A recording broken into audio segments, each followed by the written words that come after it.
The idea behind teaching inclusivity in schools is to make all kids, including your kids, feel comfortable, confident, and safe to be who they are, regardless of their race, sexuality, or gender. Imagine being so desperate to talk to 5-year-olds about sexuality.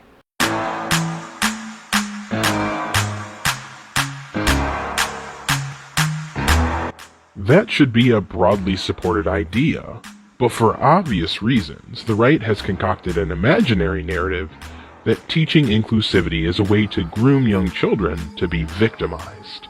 Now, this individual speaks about inclusivity. So what if a child has conservative beliefs? How is it that your ideals are all about inclusivity until it includes the ideas of a conservative individual? So at what point did we begin to equate race with sexuality?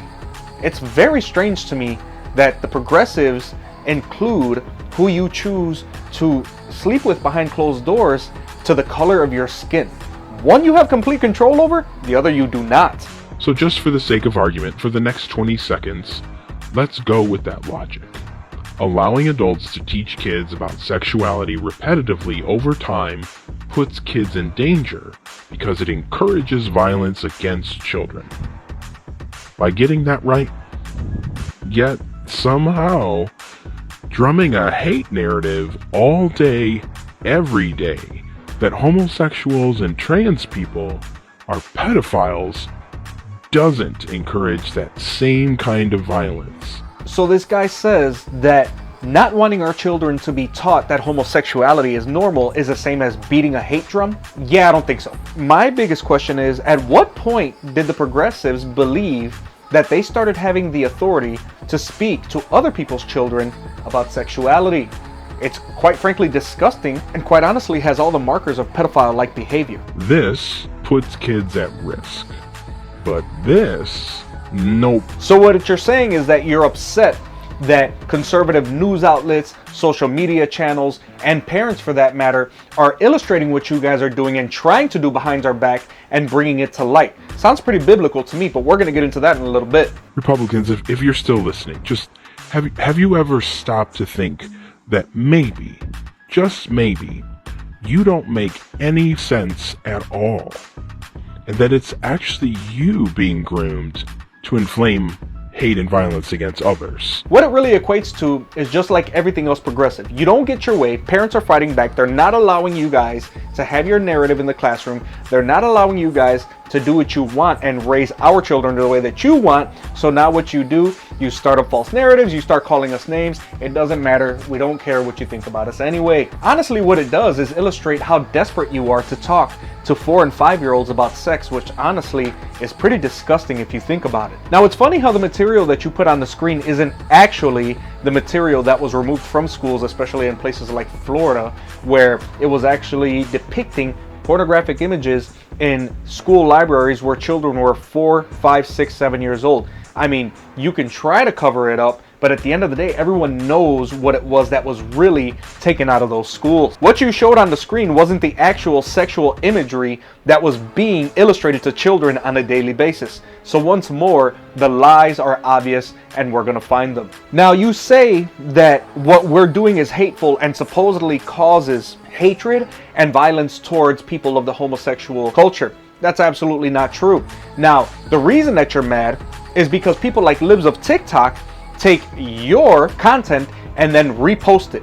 Nothing added, no fanfare, nothing edited, just literally put on what you guys are talking about. Homosexual and God knows what else sort of teachers who are trying to talk to literal school children about sexuality, about why homosexuality is supposedly okay. You guys are putting it out there on yourselves, and yet for some reason channels like libs of TikTok are accused of being hateful. Well, how is it hateful to take what you guys put up and then put it up again and say, here, this is exactly what they said they're not doing? It sounds like you're just getting caught and getting mad.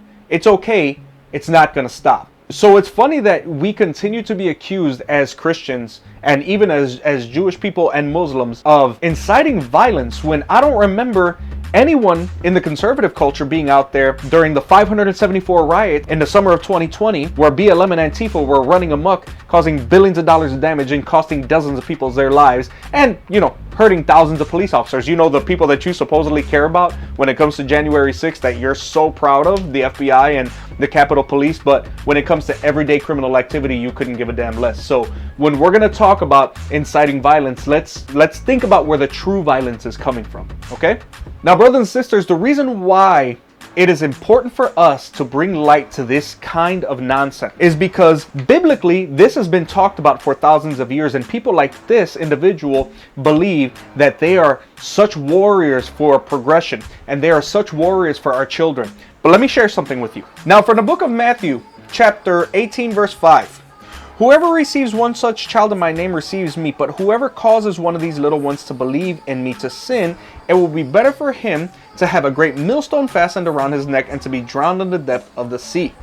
Now, I don't know about you, but it sounds to me that in the book of Matthew, which is the first book of the New Testament, it is very clear what God feels about people such as this individual who are literally trying to embed and integrate sin that is called as such and to be found detestable by our Creator and integrated into their lives of the innocent. Why? Because they know how suggestible children are, and they want them growing up thinking that God's word is inferior to their pleasures and their immorality. Not gonna happen. From the book of Peter, 1 Peter chapter 2, verse 1. So put away all malice and deceit and hypocrisy and envy and all slander. Like newborn infants long for pure spiritual milk, that by it may you grow up into salvation, if indeed you have tasted that the Lord is good. As you come to him, a living stone rejected by men, but in the sight of God chosen and precious. You yourselves, like living stones, are being built up as a spiritual house, to be a holy priesthood, to offer spiritual sacrifices acceptable to God through Jesus Christ. Now, there's one point that I want to hit very heavily. As you come to him, a living stone rejected by men, but in the sight of God chosen and precious. What is he telling us? That the way that we raise our children in his light is not only important, but that you will be rejected by men. Not that I'm referring to this individual as what a real man should look like. What I am saying is that in the scriptural translation, the word men means people of the world. You have to understand what that means. That when you continue to follow the word and raise your kids according to the way that you see is fit, according to biblical standards, the world is going to hate you. But even more so, people like this are going to go out of their way to cause your children to fall. Why? Because they understand that innocence can be corrupted by the evil that is out there, especially the evil from nowadays that is social media, guys. You have to be extraordinarily careful. We have to be very weary of individuals like this because their fleshly puffed up minds seem incredible to those who don't know any better. And so to that, progressives, I ask one last thing. And this is an actual question that if you feel you can answer it, go ahead and drop it in the comments below, because I would love nothing more than to see what it is you actually say. If you believe that what you're doing, if you believe that what you've attempted to do and failed is right, then why are you trying to hide it? Why do you get upset with people like libs of TikTok for exposing the things you guys try to do behind closed doors? Why do you guys think that you have the authority to hide inside of the education system and try to indoctrinate our children quietly? I'm going to tell you why. Because even in the Bible it says it, that darkness cannot hide when the light has been illuminated. Evil likes to be shrouded in darkness and does not like the world to see what it's doing. And that is the entire essence of what you are trying to do. Sexualizing children is by far the most pathetic, detestable act that a person can do. And what's even worse is that you're trying to normalize it.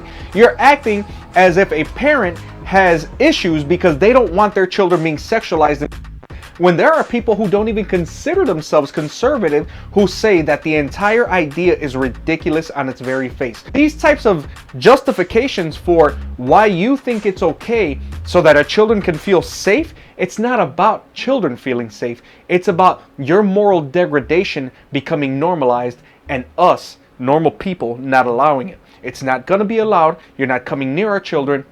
And here's one final challenge for you. If you feel that talking to a small child about sexuality is okay, why don't you go door to door in your community and say, hey, I'd like to talk to your child about their sexuality. And you see what hundreds of millions of parents really think about what you're trying to teach. Because whether those people are heterosexual, whether they are homosexual, it is appalling that you think it's okay and that you think it's appropriate to speak to other people's children about sexuality. We send our kids to school to learn about history, math, science, literature, whatever the case may be. And they're already years behind on that. And you think that the appropriate action to take is to teach them about sexuality? It's not going to happen. We're not going to allow it. We're going to continue to fight. We're going to continue to expose it, because the moment that it's exposed and you try to come at us as if we're the bad guys for doing so, just goes to show that you know that what you're doing is wrong and it's not going to be tolerated. Guys, as always, be safe, be good, be blessed. I'll see you when I see you. Thank you guys for coming by. I appreciate all the support. Hit that sub button if you're up for it. And as always, remember that tomorrow's not promised to anybody, and Jesus is King. Peace.